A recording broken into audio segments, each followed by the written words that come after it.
Hallo ihr liebe Leid, hier ist wieder der Yankee und zwar mit dem neuen Let's Play.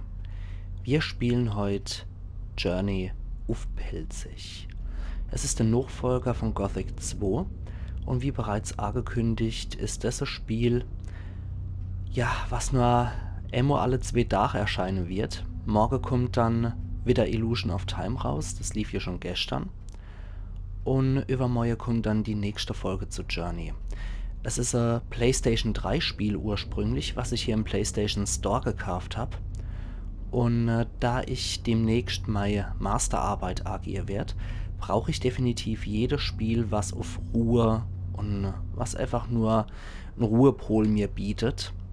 Und deswegen habe ich mir das rausgesucht auf A-Rate von meiner Schwester hier, die mich do eigentlich drauf gebracht hat. Sie hat mir das gezeigt und hat mir gesagt, das sieht doch sehr episch aus, so ein bisschen postapokalyptisch, ach, aber trotz allem sehr entspannt und entspannend und das soll doch genau das Richtige für mich sein. Ich habe mich darauf hier ein bisschen erkundigt, nicht so sehr spoilern lassen und es sah wirklich sehr schön aus. Deswegen habe ich mich entschieden, Journey als Let's Play zu bringen. Es wirkt vor allem sehr durch die Umgebung, durch das Panorama, was man geboten kriegt. Und deswegen werde ich wahrscheinlich auch viel Zeit haben, einfach nur so ein bisschen was zu erzählen. Und es soll einfach kein hektisches Let's Play sein. Wir fangen auch direkt an mit einer neuen Reise. Und lassen das Ganze mal auf uns wirken. Es wird vor allem ein Let's Play sein, wo ich sehr viel erzählen kann, aber vielleicht auch sehr viel schweigen kann, um einfach nur die ganze Atmosphäre auf uns wirken zu lassen. Und ich finde im Vergleich zu Horror-Let's Plays oder Action-Let's Plays ist das mal der ideale Zeitpunkt jetzt für mich, um auch mal ruhigerer Spiele zu spielen. Und ach, der Soundtrack ist jetzt schon sehr schön, wie ich finde.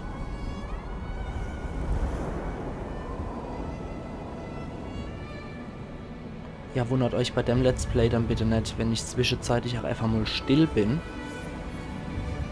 Es ist mal eine neue Erfahrung für mich, so ein atmosphärisches Spiel zu spielen.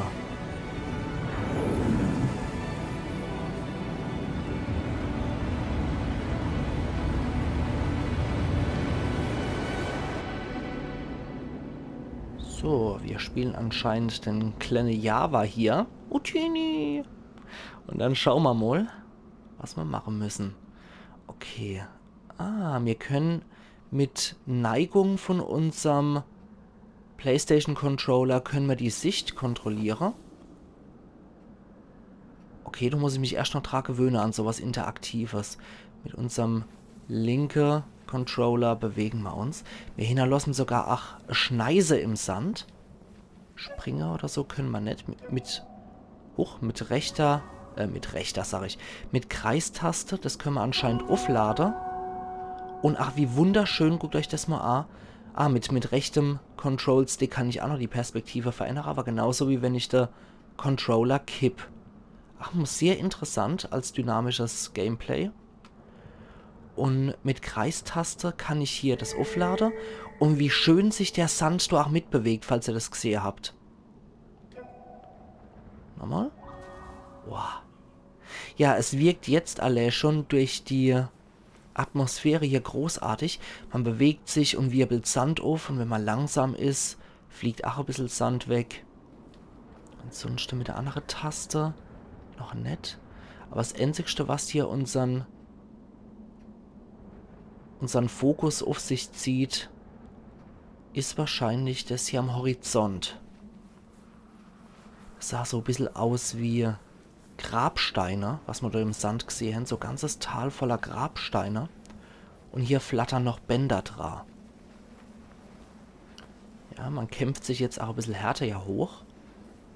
Und wie gesagt, das ganze Let's Play, das ganze Gameplay, wir rutschen aber auch nicht runter, wenn wir stehen bleiben. Das ganze Gameplay wird wahrscheinlich auch eher etwas ruhiger ablaufen, sodass ich nicht schreie werde oder zwanghaft versuche, lustig zu sein, sondern ich lasse das einfach mal alles auf mich wirken und wir lassen uns auch mal wirklich auf die Atmosphäre von dem ganzen Spiel ein. Ich freue mich, ob ich da eine kleine Lawine auslösen kann. Nee. Okay, es rutscht dann nicht der Hügel runter. Gut, wir gehen jetzt mal noch over und schauen mal, was uns hier erwartet. Uiuiuiui.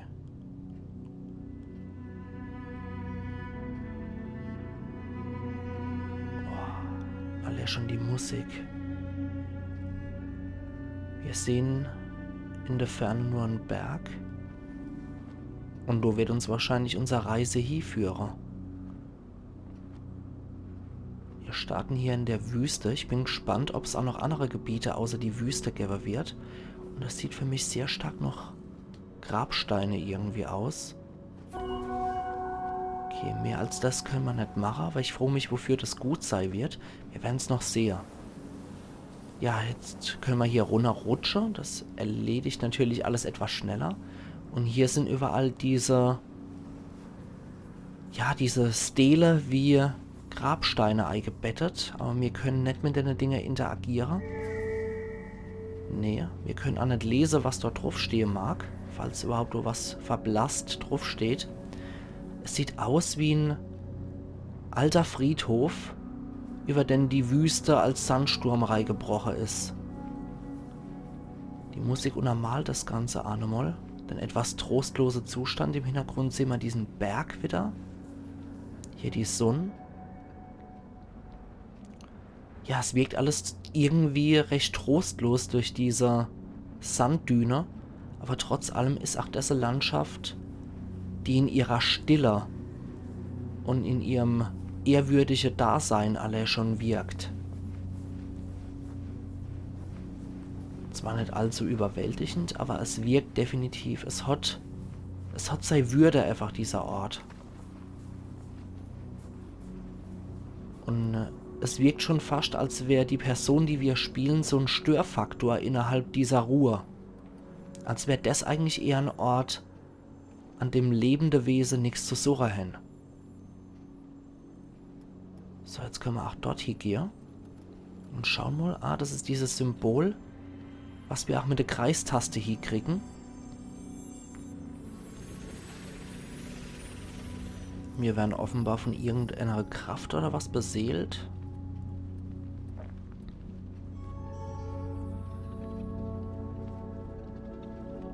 X halten.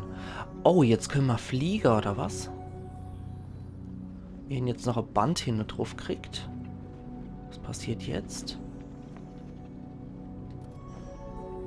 Haben wir noch mehr Bänder? Okay. Können wir auch hier irgendwo... Nee, das ist nur ein großer Sprung. Den können wir aber nicht... den können wir nicht anwenden, wenn wir im Sand unterwegs sind. Das scheint ja wohl nur auf der Plattform zu funktionieren. Nee. In Kombination funktioniert es auch nicht mit Kreistaste und mit X. Ja, wir gehen nochmal hier. Schauen mal, was wir da eventuell noch gewinnen können. Also allzu steile Hänge kann unsere Figur wohl nicht erklimmen. Sonst wäre ich da hinten hochkommen. Wenn ich hier das Ganze verwende. Okay.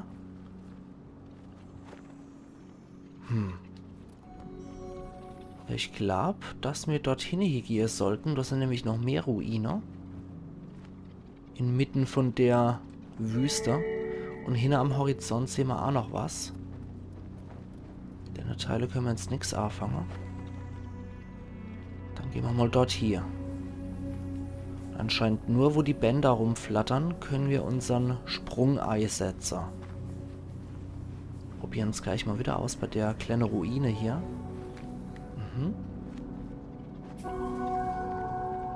Ja, die reagieren auf uns. Dann können wir auch hochspringen nochmal im Flug. Ja, da kann ich dann nochmal X gedrückt halten und fliegt dann noch ein bisschen höher. Aber anscheinend können wir es nicht standardmäßig verwenden, sondern nur an diese Orte hier, wo die Bänder rumflattern. Gehen jetzt auch noch dort hier. Schauen mal, was wir hier noch eventuell kriegen. Wieder Bänder. Und dann werden wir wieder hochgetragen. Oh, da haben wir etwas größere Schneise hinterlassen. Da ist noch so einer.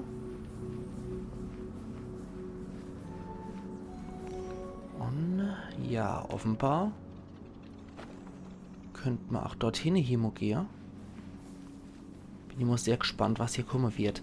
Die erste Episode wird auch mal wieder 30 Minuten lang. Und die Episode übermorgen, die wird dann wieder 20 Minuten dauern. Ja, was haben wir dann hier? Hier haben wir Gebäude. Auch schon von der Natur zurückerobert. Die Platte lösen sich hier bereits. Ah, hier konnten wir runterspringen. Okay, aber hier können wir unseren Sprung leider nicht einsetzen. Moment, nochmal. Aber wir können es hier leider nicht kombinieren, dass wir Kreistaste und dann X-Taste oder was drücken. Das funktioniert so leider nicht. Okay, allzu große Sprünge sind hier noch nicht machbar, wie es aussieht. Es sieht doch irgendwie noch einer Wüstekultur aus, die hier gewesen sein könnte. Sieht etwas arabisch aus. Ah, hier können wir anscheinend was machen. Dann kriegen wir hier was an die Wand gemacht. Was uns das allerdings bringt, weiß ich absolut nicht. Es könnte sein, dass es irgendeine Gimmick ist, was später vielleicht zu einer Trophäe führt, dass ich viele von der Säule aktivieren muss. Nee. Mehr als dieses mit Kreis und als unseren Sprung mit X können wir auch derzeit gar nicht. Wir hier nach keinerlei Lebensart zeigen oder ähnliches. Das heißt, wir müssten eigentlich mehr oder weniger unverwundbar sein. Ja, bei dem dahin waren wir bereits. Hier sind wir hingegangen, dann sollten wir noch dem Weg folgen, hier in dieses Tal, wo diese architektonische Überreste sind. Wir lassen das jetzt einfach mal auf uns wirken. Wow. Wie gesagt, es wirkt einfach so, als wären hier Lebewesen fehl am Platz. Da könnten wir uns auch nochmal hier stellen. Das sieht nämlich aus, als könnte man das aktivieren. Nix. Okay. Nee, das ist anscheinend nicht dafür gedacht. Ich habe gedacht, weil das hier blinkt, wäre das möglicherweise was für uns hier zum Aktivieren. Aber sieht das so aus, als könnte man zu dem Ort wieder zurückkehren hier. Dort drüber hätten wir noch was zum Springen. Boah. Wie alte Wolkekratzer, die im Laufe der Zeit verfallen. Da können wir jetzt auch wieder hochgehen auf diese Plattform, wo die Bänder um uns rumflattern.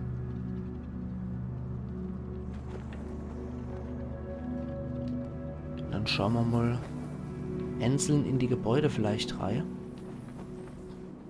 Falls man uns lost. Da können wir aber anscheinend nicht. Nee. Da leuchtet wieder das Symbol auf, aber da unten laufen die Bänder. Versuchen wir doch mal zu dem Gebäude hier zu gelangen, auch wenn das Männel sich hier sehr stark durchkämpfen muss, um die Sanddüne hochzukommen.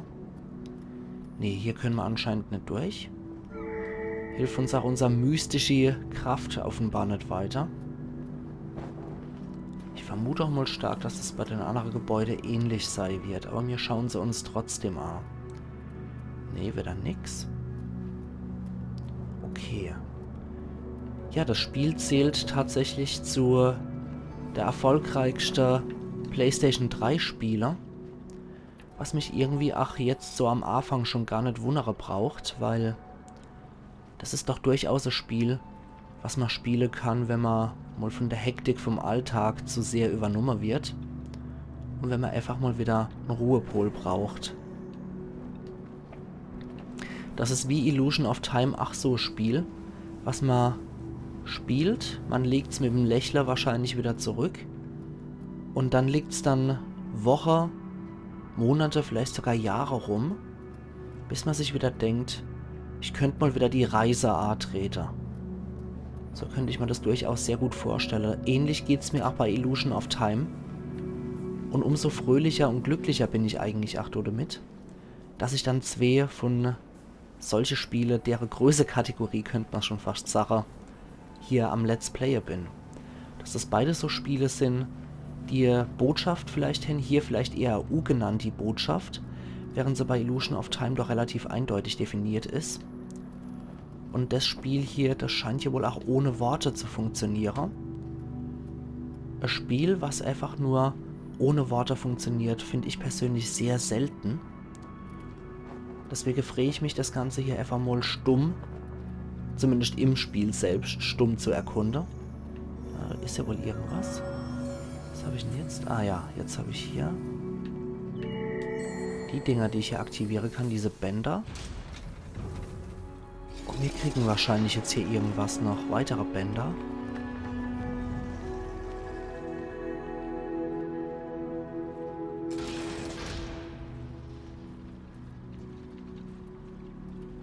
Und die kann ich vielleicht einsammeln. Offensichtlich, ja.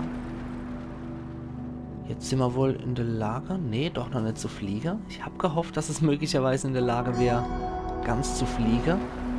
Aber offensichtlich können wir so die Brücke hier überqueren, die uns dann weiterführt. Ah, da unten ist noch was. Das würde ich auch noch ganz gern erreichen wollen, um ehrlich zu sein. Vielleicht können wir so hier 8 Sprünge ansetzen. Ja, ganz offensichtlich können wir hier 8 Sprünge ansetzen. Und was bringt uns das hier, dieses Symbol?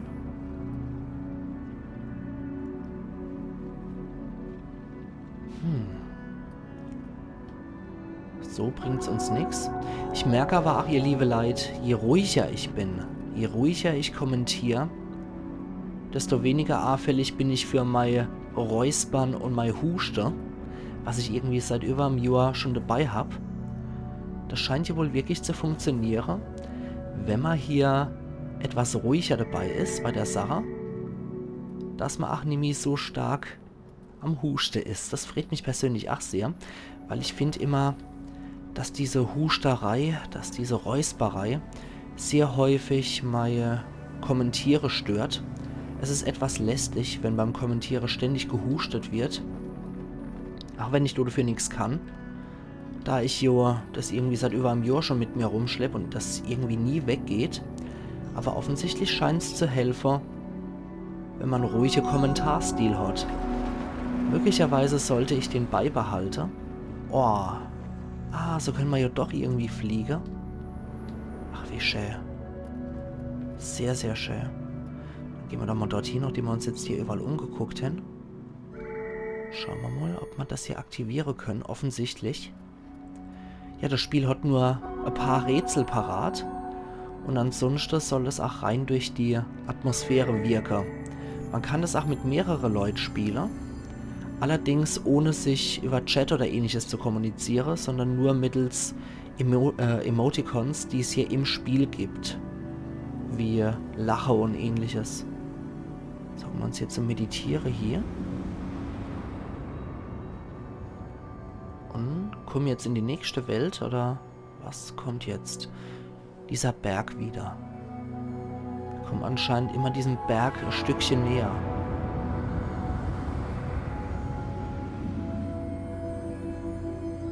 Ja, der offenbar auch in irgendwelcher Relikte verzeichnet ist. Wie so Wandrelief in alte Pyramide oder in alte Tempel. Das sind wohl Pflanzen und Vögel, die dargestellt sind.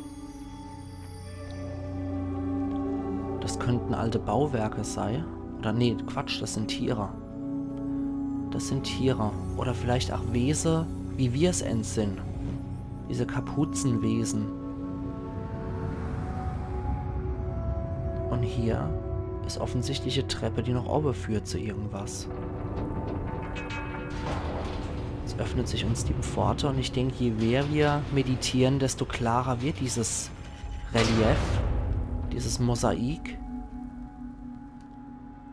Oh, ich habe aber wirklich Gänsehaut, ihr liebe Leute. Also wir haben jetzt hier nur gelernt, dass wir sowas hier können. Sprünge können wir nur an der vorgesehenen Felder einsetzen. Ich bin gespannt, wo uns das Portal jetzt hinführen wird. Trink mal ganz kurz einen Schluck Wasser.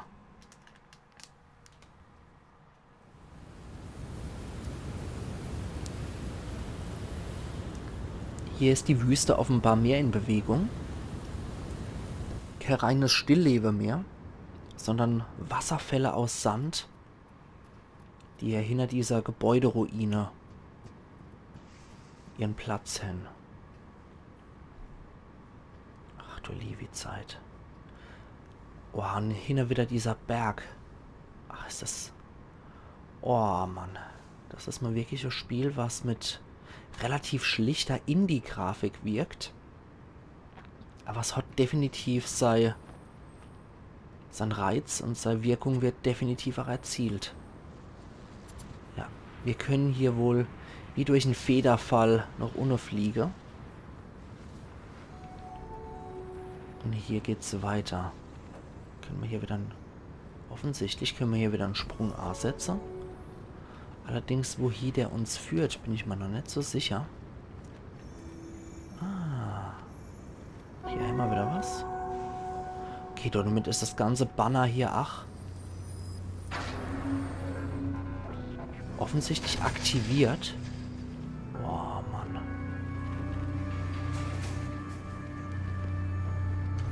Gänsehaut. Ach, hier spannt sich jetzt eine Brücke.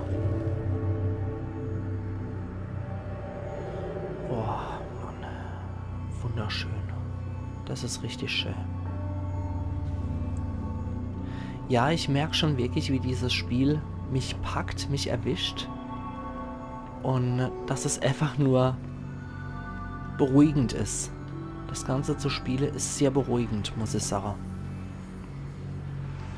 Es ist mal eine sehr nette Abwechslung zu actiongeladenen Spielen.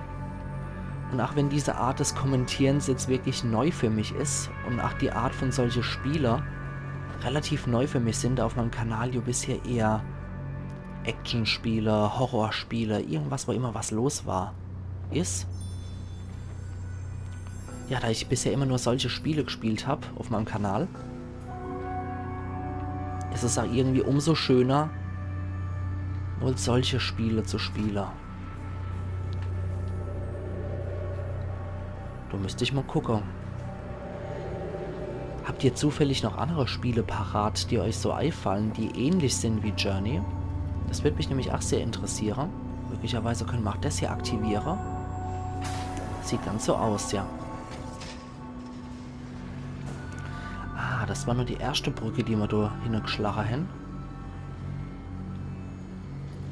Können wir hier noch was anderes machen?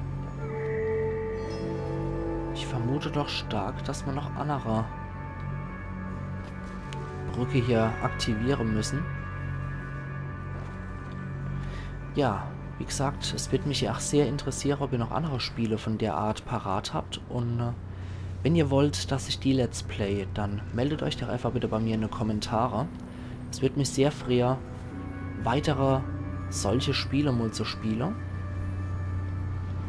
Und möglicherweise wäre auch noch Child of Light eine Alternative. Mir wurde auch schon von Raichu, mit der ich auch mal das Fallout 4 Projekt begonnen habe, angeraten, dass Child of Light möglicherweise auch was für mich sein könnte, was etwas beruhigender wirkt. Wenn ihr wollt, dass ich das vielleicht auch Let's Play, gebt doch auch bitte Bescheid. Hier in die Kommentare könnt ihr jederzeit euch bei mir melden. Da bin ich auch jederzeit für euch bereit, wenn ihr irgendwas mit mir besprechen wollt. Absolut kein Thema. Oder wenn ihr wollt, dass ich irgendwas bestimmtes Let's Play, gebt einfach nur Bescheid. Jetzt sind wir hier wieder die Bänder freigesetzt und möglicherweise bildet sich ja hier wieder Brücke.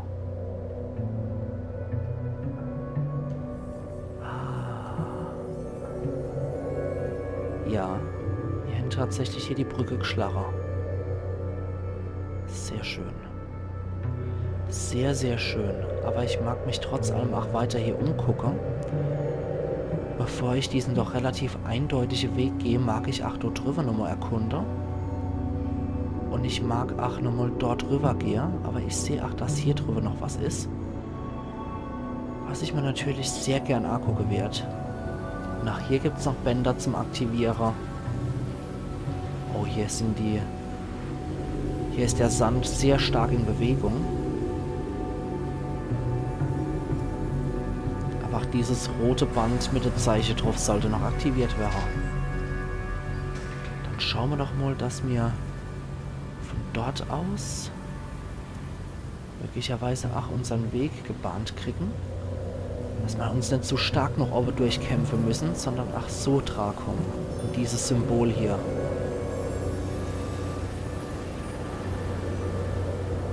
Ich weiß nicht, was es uns bringen mag, diese ganzen Symbole zu aktivieren.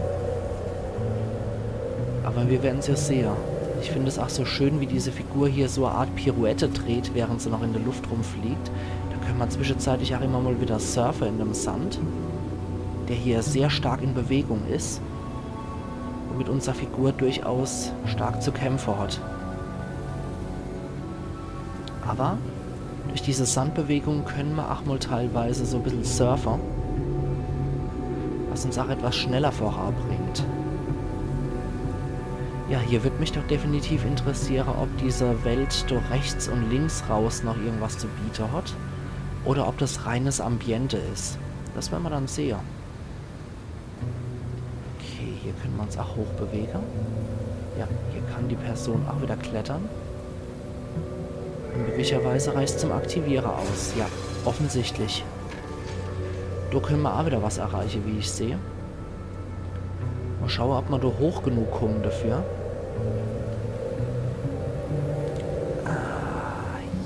Ja, fast. Sehr knapp, aber knapp der Nebel ist natürlich auch vorbei. Na gut. So, das kriegen wir schon hier. Das kriegen wir sicher alles hier. Wir müssen nur an einen erhöhten Ort kommen und von dort aus nochmal probieren. So, komm schon. Jawohl, jetzt reicht's auch wieder aus.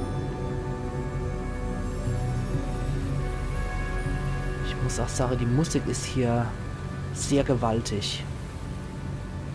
Die Musik hat hier eine sehr starke Gewalt über das Spiel, wobei Gewalt eigentlich der fast schon falsche, verdrehte Name für das wäre, was sich hier uns darbietet. Ich würde eher sagen, dass die Musik hier eine sehr starke Macht auf die Atmosphäre hat.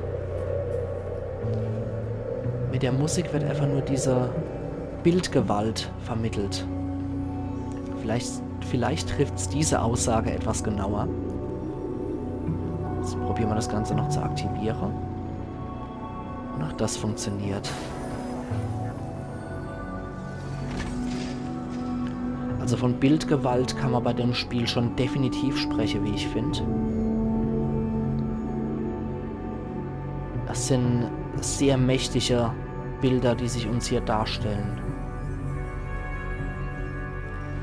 Es war etwas... jetzt ist alles aktiviert. Jetzt haben wir tatsächlich alles geschafft hier. Und die Zeichen verschwinden auch auf den Bänder. Mir scheint auch das Rätsel gelöst zu haben. Und in die Richtung können wir uns wahrscheinlich nicht weiter bewegen. Ich will es trotz allem nicht unversucht lassen. Ach, dort hier zu klettern.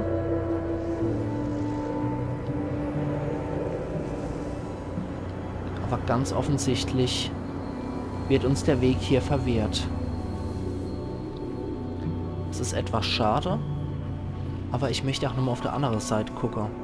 Aber trotz allem ist ja logisch, dass solche Levels auch sehr begrenzt sein müssen. Sonst wird der Spieler ja in einem Open-World-Erlebnis hier meilenweit rumrennen.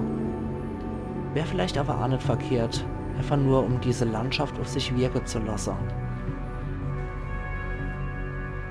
In Kombination mit dieser Musik, die meiner Meinung nach auch perfekt zu dieser Wüste-Landschaft passt. Und wie gesagt, ich verkneife mir hier an der Stelle bei diesem Let's Play auch jegliche pseudo-witzige Kommentare, um das gezwungen irgendwie lustig zu gestalten. Ich finde, bei manchen Spielen ist das einfach nicht angebracht. Man sollte einfach nur Respekt haben und das Ganze auch wirklich so auf sich wirken lassen, wie es gedacht ist, statt Sache einfach nur mit Gewalt auf Teufel komm raus in den Dreck zu ziehen. Das wäre entwürdigend für solche Spieler. Deswegen bleibe ich doch bei einer relativ ernsten und auch relativ ruhige Art zu kommentieren bei Journey. Ich merke schon, meine Stimme wird sich dafür definitiv dankbar erweisen. Ich merke ja auch schon, dass dieses Räuspern und dieses Gehuste, wie gesagt, hier in dem Spiel nicht aufkommt beim Kommentierer. Das ist auch schon eine sehr wertvolle Erkenntnis für mich. Ah, hier können wir offensichtlich... Ah, nee, hier ist der Wind dann doch zu stark. Na gut. Damit wir die Halbstunde dann auch beenden können, für die heutige Episode, würde ich sagen, dass ich noch zur Brücke zurückkehre und das ganze Erlebnis des Brücke-Überquerens, das gönnen wir uns dann übermorgen. Ich mag jetzt nur noch mal zu dem Ort zurückkehren. Ich möchte auch noch ein bisschen fliegen, ein bisschen hochspringen dabei. Ja, so kommen wir sehr schnell zu den Orten. Möglicherweise hilft uns der Sand noch genau. Dass wir hier die ganze Distanz noch surfend zurücklegen können. Und dann, wenn wir wieder entgegen der Richtung gehen, halten wir an. Ja, ihr liebe Leute, ich würde doch sagen, das war's für heute. Es hat mir mal wieder einen super Eindruck vermittelt, wie das Spiel sein kann. Und ich persönlich freue mich tierisch drauf, wie es weitergeht. Wir sehen uns übermorgen wieder zur Let's Play Journey of Pelzig, wenn ihr wollt. Morgen kommt dann wieder Illusion of Time. Also machen's gut und bis übermorgen dann wieder, wenn die Reise weitergeht. Euer Yankee.